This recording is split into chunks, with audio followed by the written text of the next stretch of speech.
Assalamualaikum warahmatullahi wabarakatuh. Alhamdulillahirabbil alamin. Wassalatu wassalamu ala asrofil anbiya'i wal mursalin wa ala alihi wa sahbihi ajmain amma ba'du. Pertama-tama, marilah kita panjatkan puji syukur kehadirat Allah Subhanahu wa taala yang telah melimpahkan rahmat serta hidayahnya kepada kita semua. Tak lupa, sholawat serta salam kita curahkan kepada junjungan kita Nabi Agung Nabi Muhammad SAW yang kita tunggu-tunggu syafaatnya di yaumul akhir nanti. Perkenalkan, nama saya Alimatus Sa'diyah, NIM 2021111342, kelas HES 3I. Video ini dibuat untuk memenuhi tugas filsafat hukum Islam yang diampu oleh Bapak Muhammad Hanif Al-Hakim. Saya di sini akan mempresentasikan mengenai sejarah hukum Islam dalam pandangan pakar hukum Islam. A. Konsepsi formal substantif hukum Islam. Konsep Islam yang dimaksud adalah konsep-konsep yang berasal dari sumber hukum Islam, yaitu Al-Quran, Al-Hadis, dan Ijtihad, atau pemikiran para ulama. Juhaya S. Praja menegaskan bahwa para pakar hukum Islam menyatakan sumber hukum Islam ada 3, yaitu Al-Quran, As-Sunnah, dan Ijtihad. Begitu pula pemikiran Joseph Katz tentang hukum Islam, yang tidak terlepas dari ketiga sumber hukum Islam tersebut. Secara ringkas, pemikiran hukum Islam menurut Katz adalah bahwa konsep hukum-hukum Islam dibatasi ruang dan waktu, yakni hukum Islam sebelum periode Umayyah dengan karakteristik hukumnya yang bersifat normatif sebagai hukum suci, dan pembatasan hukum Islam pada akhir pemerintahan Umayyah yang bersifat teknis dalam tatanan hukum positif. Menurut konsepsi Islam, pembahasan hukum Islam tidak terlepas dari terminologi fikih dan syariah dari sejarah keduanya. Pada awal Islam, kata fikih dipergunakan sebagai terhadap hukum-hukum agama secara keseluruhan. Setelah melalui masa-masa perkembangan formatifnya pada abad kedua Hijriah, istilah fikih mengalami pergeseran dan pembatasan, sehingga tidak hanya terfokus pada masalah-masalah hukum saja. Sejak saat itulah berkembang istilah fikih menurut ahli usul dan ahli fikih fuqaha. Menurut batasan para ulama usul fikih, seperti yang dikemukakan oleh Asy-Syirazi dalam Al-Lumah, fikih adalah pengetahuan tentang hukum-hukum syara' yang digali dengan jalan ijtihad. Sedangkan menurut fuqaha, istilah fikih memiliki 2 pengertian, yaitu 1. Fikih adalah memelihara masalah-masalah hukum syara' yang praktis, berkaitan dengan perbuatan yang diambil dari Al-Quran dan As-Sunnah, serta yang disimpulkan dari keduanya, apakah dipelihara beserta dalil-dalilnya atau permasalahannya saja. Yang kedua, fikih adalah kumpulan hukum syara'. Persamaan dan perbedaan fikih dan syariah menurut fuqaha. Persamaannya adalah keduanya membahas hukum-hukum yang datang dari Al-Quran dan As-Sunnah. Sedangkan perbedaannya, fikih hanya membahas hukum-hukum ijtihadiyah dan yang berhubungan dengannya. Sementara syariah, di samping membahas hukum-hukum ijtihadiyah, juga membahas hukum-hukum i'tiqadiyah dan akhlakiyah. Umar Sulaiman menjelaskan secara rinci mengenai perbedaan antara fikih dan syariah. 1. Syariat bersifat sempurna dan tidak berubah, sedangkan fikih terus berkembang dan berubah menurut perbedaan tempat, masa, dan orang yang memahaminya. 2. Kesamaan syariat dengan fikih terletak pada hasil ijtihad fikih yang benar, sedangkan ijtihad yang salah tidak bisa disamakan dengan syariat. Yang ketiga, syariat bersifat umum dan universal. Yang keempat, ketentuan syariat menjadi keharusan bagi manusia untuk melaksanakan dan meninggalkan tanpa mengenal ruang dan waktu. Sedangkan fikih yang dipahami seseorang tidak menjadi keharusan bagi orang lain untuk mengikutinya. Yang kelima, hukum syariat kebenarannya mutlak, sementara pemahaman fuqaha memiliki kemungkinan untuk salah. Pemikiran Skatz secara esensi tampaknya berbeda. Skatz memfokuskan hukum pada pengertian bahwa hukum sebagai kesatuan norma yang mengikat. Sedangkan Juhaya S. Praja berpandangan bahwa membahas fikih tidak terlepas dari dua dimensi, yaitu satu, hukum Islam berdimensi ilahiyah, karena diyakini sebagai ajaran yang bersumber dari Yang Maha Suci, Maha Sempurna, dan Maha Benar. Yang kedua, hukum Islam berdimensi insaniyah. Dalam dimensi ini, hukum Islam merupakan upaya manusia secara sungguh-sungguh untuk memahami ajaran yang dinilai suci dengan melakukan dua pendekatan, yaitu pendekatan kebahasaan dan pendekatan makosid. Menurut ilmu hukum, terdapat berbagai makna hukum. Surjono Suekanto dan Mustafa Abdullah merumuskan hukum dengan 9 arti. 1. Hukum dalam ilmu pengetahuan. 2. Hukum dalam arti disiplin atau sistem ajaran tentang kenyataan. 3. Hukum dalam arti kaidah atau norma. 4. Hukum dalam arti tata hukum atau hukum positif tertulis. 5. Hukum dalam arti keputusan pejabat. 6. Hukum dalam arti petugas. 7. Hukum dalam arti proses pemerintahan. 8. Hukum dalam arti perilaku yang teratur dan ajak. 9. Hukum dalam arti jalinan nilai-nilai. Sedangkan konsep hukum dalam pandangan Skatz bila diukur dengan standar ilmu hukum merujuk pada hukum dalam arti tata hukum, keputusan pejabat, petugas, proses pemerintah, perilaku yang teratur dan ajak. Dengan demikian, konsep ini jelas berbeda dengan konsep hukum Islam. Analisis yang berbeda dipaparkan oleh Nadir Syah Hussein dalam menanggapi konsep hukum yang dikaji Skatz. Menurutnya, kelahiran atau pembentukan hukum Islam dapat dilihat dalam 3 dimensi yang berbeda: teoritis abstrak, disiplin ilmu, dan praktis aplikatif. Pandangan hukum sebagaimana yang dikaji oleh Skatz secara prinsipal amat berbeda dengan pemahaman para ulama fikih. Sebagaimana dijelaskan di awal bahwa hukum Islam memiliki 2 dimensi, yaitu dimensi ilahiyah dan dimensi insaniyah. Kaitannya dengan ilmu hukum Islam, syariah, dan fikih yang terdapat dalam Al-Quran dan berbagai literatur Islam mencakup hukum dalam arti sistem dan kaidah atau norma. 2 arti ini tampaknya diabaikan oleh Skatz, terutama ketika ia melihat hukum pada masa Nabi dan sahabat.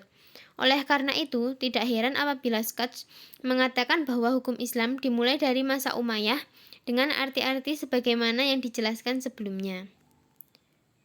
B. Konsepsi tentang sumber dan periodisasi hukum Islam.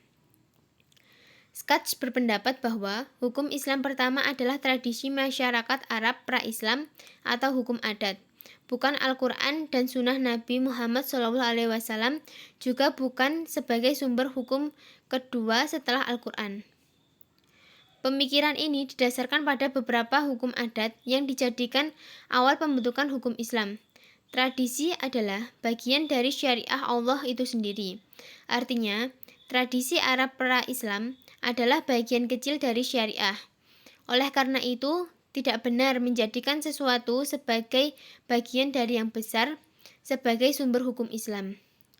Juhaya S. Praja mengatakan bahwa ahli tasawuf berpendapat bahwa hukum secara hakiki adalah Allah, sementara ahli fikih berpendapat bahwa sumber hukum adalah Al-Quran sebagai dalil hukum. Pemikiran lain dari Skatz adalah 1. Bahwa Al-Quran tidak memberikan standar teknis tentang hukum, misalnya jual beli.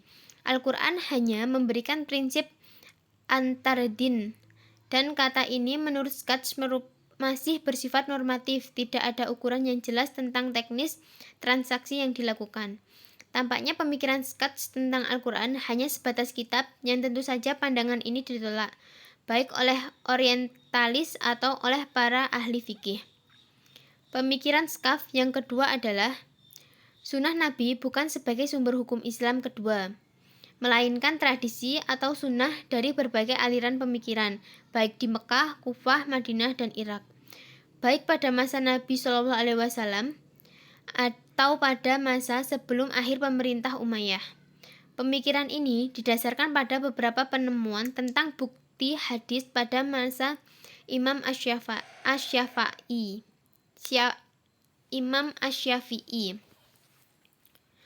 Pemikiran Shaf'ī dalam pandangan para sejarawan Muslim atau Barat tidaklah realistis. Hal ini didasarkan bahwa sudah ada hukum pada masa Nabi yang dapat dibedakan menjadi dua fase, yaitu fase Makkah dan fase Madinah. Sebagaimana dijelaskan pada topik fikih pada masa Nabi SAW. Analisis Shaf'ī menyebut bahwa bentuk-bentuk hukum Islam pada masa Nabi dan sahabat belum terwujud secara teknis, kecuali hukum keluarga dan waris, meskipun sumber awal materinya adalah tradisi Arab pra-Islam. Hukum yang terkandung dalam Al-Quran dapat dibedakan menjadi dua, yaitu ibadah dan muamalah. Yang termasuk dalam ibadah adalah sholat, zakat, haji, dan nazar. Adapun muamalah adalah hukum yang bertujuan untuk membangun keselarasan hubungan manusia dengan manusia. Bentuk hukum lainnya adalah pembagian harta pusaka, seperti yang telah dilakukan oleh Arab pra-Islam.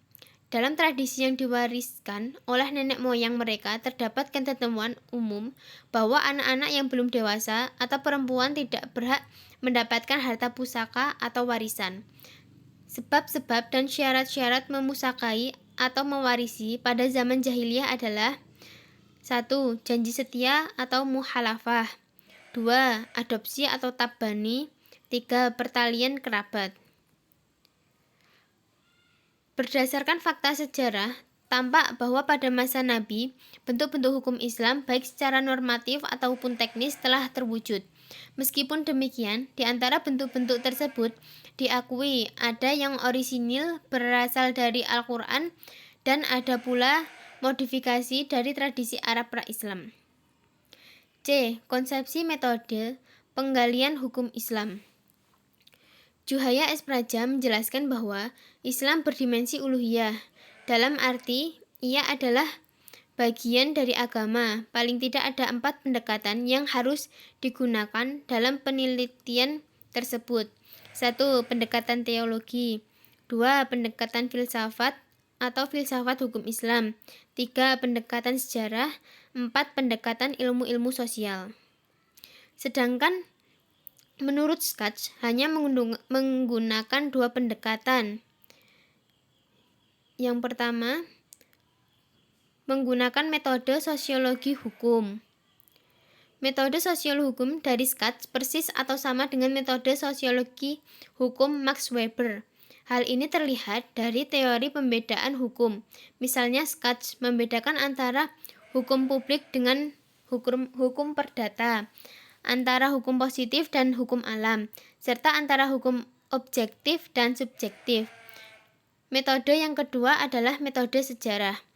Menurut analisis Surjano Suekanto, pada dasarnya metode sejarah ini masuk dalam mazhab sejarah dan kebudayaan sebagai mata rantai sebelum sosial hukum lahir dari mazhab sociological jurisprudence.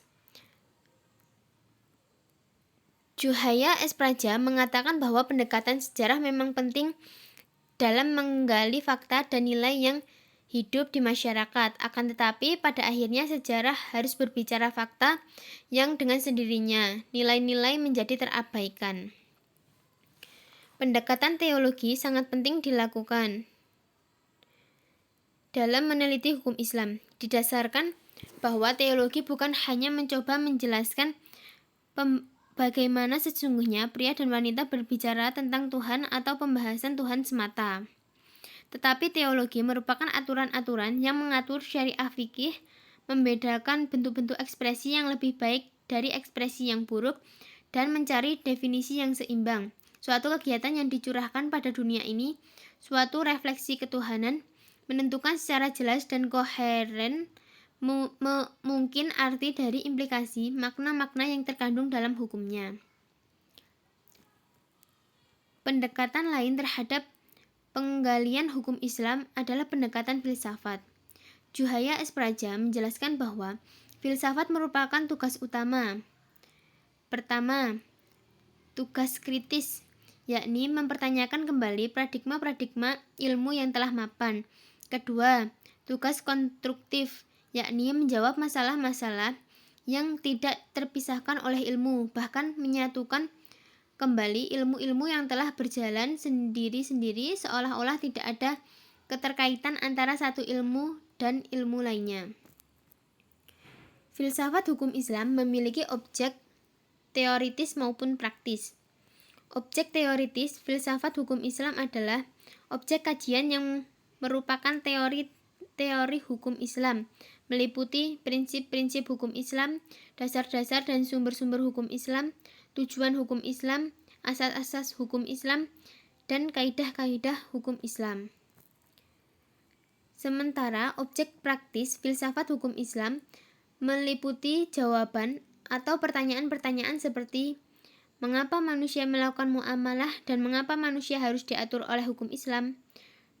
Mengapa manusia harus melakukan ibadah seperti sholat? 3. Apa rahasia atau hikmah yang terkandung dalam pelaksanaan ibadah seperti puasa, haji, dan sebagainya? Kegunaan filsafat hukum Islam terhadap penelitian hukum Islam adalah menjelaskan dan memberikan pengetahuan hukum Islam secara utuh kepada yang mengkajinya.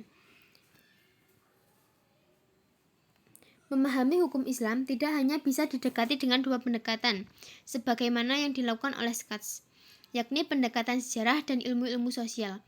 Dalam hal ini, sosiologi hukum perlu pendekatan yang komprehensif yang melibatkan semua pendekatan, seperti pendekatan teologi, filsafat, sejarah, dan ilmu-ilmu sosial. Di samping itu, secara spesifik didekati pula dengan dua pendekatan, yaitu pendekatan bahasa dan maqasid syariah. Sekian presentasi yang dapat saya sampaikan, semoga bermanfaat. Wassalamualaikum warahmatullahi wabarakatuh.